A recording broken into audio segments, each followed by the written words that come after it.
Humans. We have evolved to dominate every species on Earth. We have found that our biggest competition as humans are other humans. With our cruelty, greed, and aggression, we truly are the biggest threat to ourselves. But our greatest struggle throughout history is with distribution. Whether it's distribution of food or power, we as a species have always been pretty lackluster at it. When humans began to get organized during the agricultural revolution, which took place around 10,000 BC, we start to see at a small scale how humans naturally divide up power. Usually, there's a dominant personality that gains the favor of his peers and is chosen to lead. We begin to see the first organized conflicts between tribes. These conflicts were primitive, but they were fighting for what humans have been fighting over our entire existence: food, territory, and power. Now let's fast forward all the way to ancient Greece, because 2,000 years ago, they had a pretty good thing going on. In the Athenian democracy, all male citizens had equal political rights, freedom of speech, and the opportunity to participate in politics.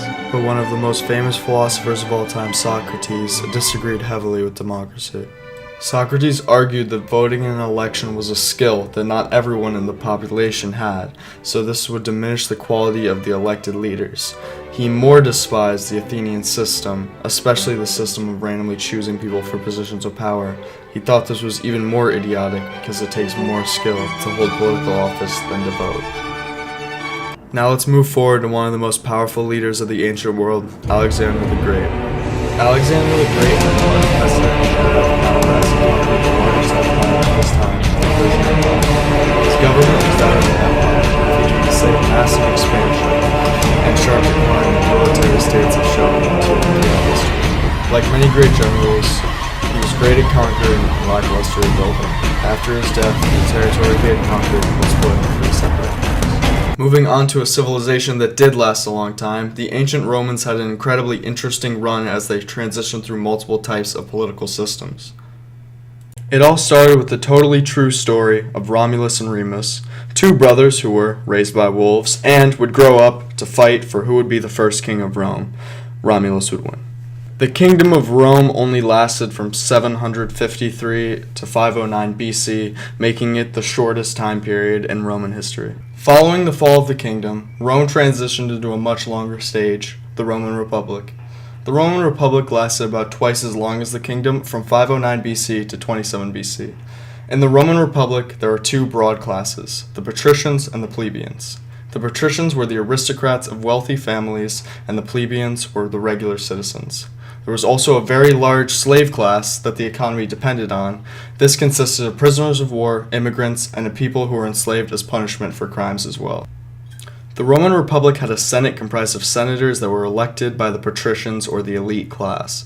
These senators would elect 2 consuls that would serve as the leaders of the Senate. A major checks and balances form for this was that consuls could only serve 1 year and could not serve again for another 10 years. This system of power was changed when Julius Caesar ran for consul with the financial support of a wealthy man named Crassus, and the 2 of them, along with the accomplished general Pompey, formed the first triumvirate. Caesar, of course, would eventually gain total control as Crassus died in battle, and Pompey was defeated by Caesar and his army quite easily.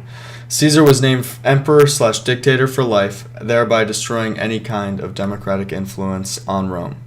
Now I want to fast forward not a long time, just about 2,000 years, to when 2 monarchies dominated the world. These monarchies are of course Great Britain and France. Strangely enough, both of these monarchies went through a massive revolution within the same 20 years in the late 1700s. Both of them had much different results than the other respective nation. In both cases, the people rebelled because they felt they were being treated unjustly by the royal class. With the colonists, this came in the form of taxes and not being represented in parliament. And in France, this was a much deeper issue regarding the disparity the monarchy created between the rich and the poor.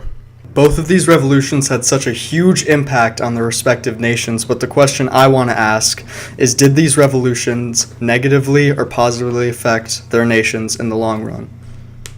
In the case of Great Britain, I believe the revolution produced a positive change as it led to the creation of the greatest democratic nation in human history. In the case of France, this question is almost impossible to answer, being that the Napoleon era came right after the French Revolution, making it much more difficult to derive the origin of all the influences. In conclusion, humans' inability to divide up power and resources has fueled our incentives to destroy each other, but as the resources grow thin and the earth is getting hotter, we